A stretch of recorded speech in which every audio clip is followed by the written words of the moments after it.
Hello, I'm Kellie Cadogan. I am the Center Representative for the London College of Music examinations right here in Barbados. Yes, if you've ever wondered if you can do any form of graded examination, recital, or diploma, Barbados is the place that you are supposed to contact if you're living in Barbados. But if you're living abroad, maybe in the region or any other part of the world, we also welcome your entries here to come and have an experience here with us at the Barbados Center. Here with me in studio today, I have a wonderful, wonderful lady. Did I tell you that she's wonderful?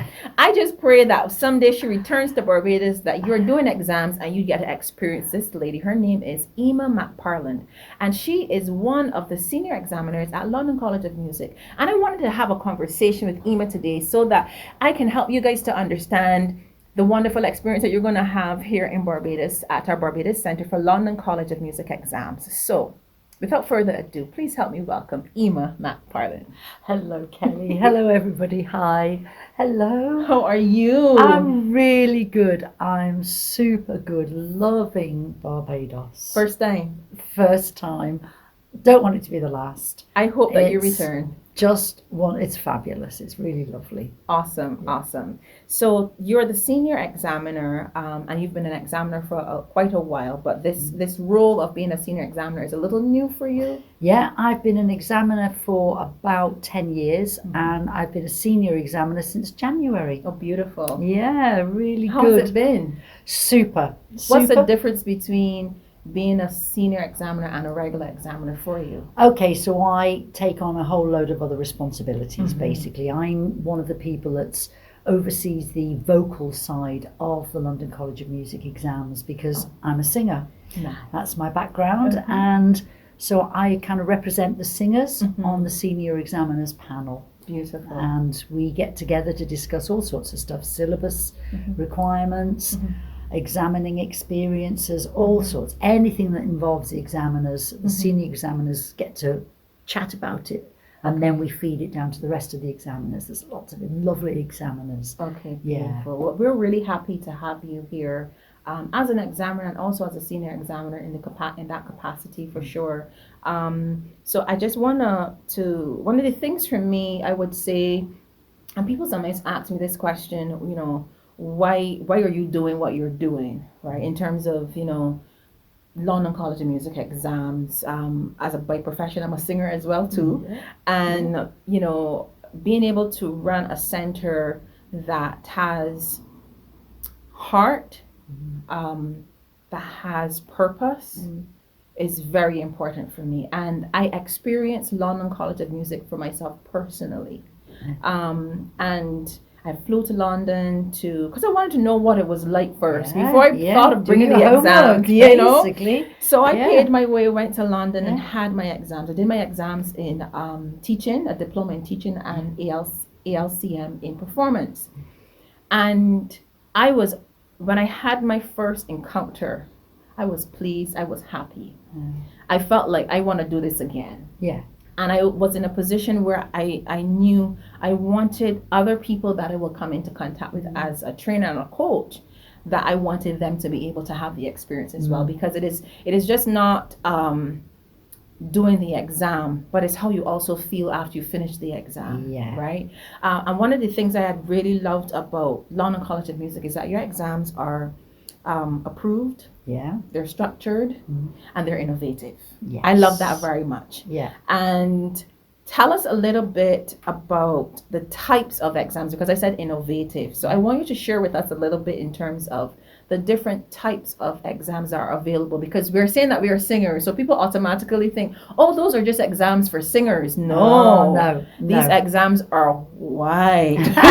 A lot of exams. So can you share some of them with us? Yeah, so London College of Music exams covers all the regular instruments, so piano, violin, all the string section, all the woodwind section of an orchestra, the brass section of an orchestra, and the percussion section of an orchestra, so trumpets, trombones, timpani, marimba, violin, viola, flute, clarinet, all the regular instruments. But then the thing about London College of Music exams is that we realise not everybody wants to play those instruments, and not everybody even wants to do that style of classical playing. Right. So for flute, you can do classical flute, absolutely.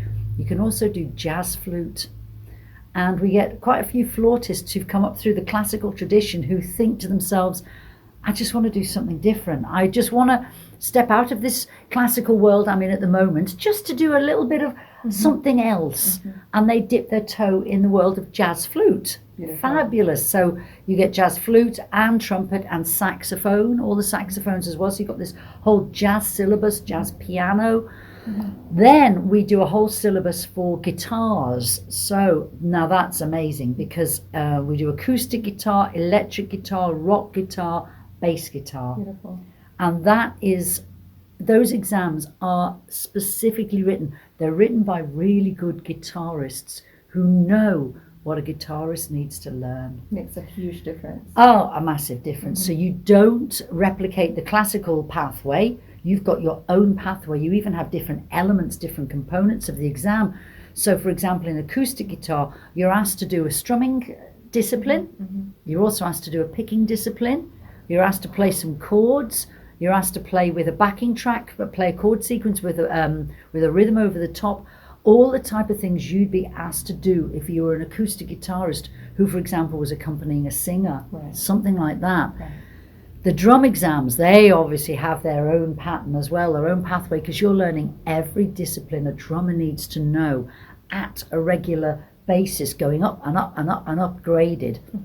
And then we have traditional Irish and Scottish exams as well. So if you are a traditional Irish flautist, so we've got classical flute, we've got jazz flute, and we've got Irish traditional flute, then you can take exams in that, and traditional Irish and Scottish violin. So we cover all sorts of stuff. And then on top of that, we do ensemble exams.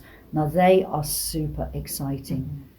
Basically, if you play in a group or you sing in a choir, you have the opportunity to get qualifications and accreditation for something that you do and love already. The ensemble exams are a brilliant way for you to sit down with your group and say, come on, let's take a qualification. We already do all this stuff. Let's put it into a really good little package. Let's up our game. Let's make sure that our standard is good, and let's get a certificate for what we know we can do. And then there's conducting, and then there's diplomas. So Kellie, there's all sorts goes on. So you're telling me that the person who is, for example, let's talk about the ensemble. Yeah. A group that is led by a conductor, that conductor can also take exams the same time that they're doing the ensemble? How does that work? That's beautiful. So, well, the way it generally works is that the ensemble will come in and the conductor will do their exam first, because as an examiner I can't mark two elements together. So what I would do is mark the conductor's exam first, and then I would mark, and the ensemble will sing. The ensemble kind of use that generally as an opportunity to warm up and get into the groove and start feeling it. Instead of warming up in a room outside, they're doing it in the room they're going to perform in. And then the next exam after that is the ensemble singing the same program, but this time I'm marking the ensemble. I'm not looking at what the conductor's done. When I'm marking a conductor, what I'm looking for is their involvement with the ensemble, their communication skills, their ability to direct the ensemble, their ability to make the ensemble do what they want, their ability, it's so much about communication skills, but also about musical skills. You have to, if you're a conductor, it makes you think. Normally I ask them to sing this bit piano, this bit quiet. Why? Could I actually ask them to sing it forte? What effect would it have on the piece of music? I'm going to try that with the ensemble. Does it work? No, it doesn't work. I'll go back to the original. But because they're preparing for an exam, it makes them think about all these different elements. Why am I doing this arrangement in this way? And then for marking the ensemble, it's about blend, it's about communication, it's about the vocal qualities. You know, is everybody working together? So for the conductor, is the conductor looking at the ensemble? But then when I'm marking the ensemble, is the ensemble looking at the conductor? You know, it's all that back. It doesn't have to be singers though. It can be a band. It can be anything. So I can have a combination for an ensemble where I have instrumentalists as well as singers? Yeah. It's an ensemble. It's an ensemble. Beautiful. Yeah.